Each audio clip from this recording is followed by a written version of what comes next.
Stones public house के भूत। Stones public house America के सबसे प्रेतवादित रेस्तरां में से एक माने जाने वाले मैसाचुसेट्स के एशलैंड स्थित स्टोन्स पब्लिक हाउस में भूतों की समस्या नहीं है, बल्कि यह भूतों की समस्या है। एशलैंड की लंबे समय से निवासी जेनेट मोराजिनी स्टोन्स पब्लिक हाउस की बारटेंडर और प्रबंधक है, जिसका निर्माण 1832 में जॉन स्टोन ने किया था।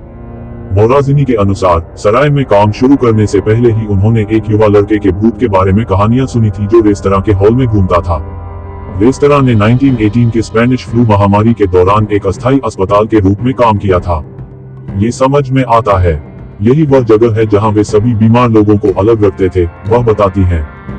जाहिर है, बहुत सी आत्माएं सिर्फ इसी वजह से मर गई हैं। ये सराय अन्य असामयिक मौतों का भी स्थल है, जिसमें एक छोटी बच्ची की मौत भी शामिल है, जो उस समय ट्रेन की चपेट में आकर मर गई थी, जब वह संपत्ति की सीमा पर स्थित रेल की पटरियों के पास खेल रही थी। मोराजिनी के अनुसार सराय में घूमने आए एक पिता और पुत्र रेलगाड़ियों को देखने के लिए रेस्तरां से बाहर निकल गए।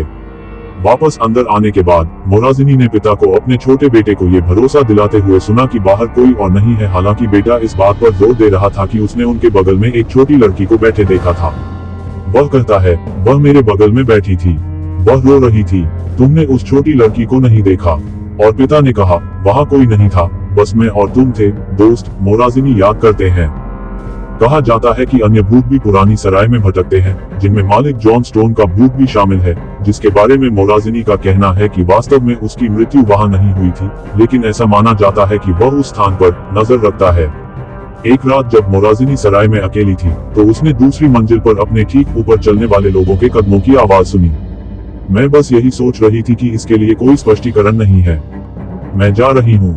फिर भी वह यह नहीं मानती कि आत्माओं के इरादे बुरे हैं।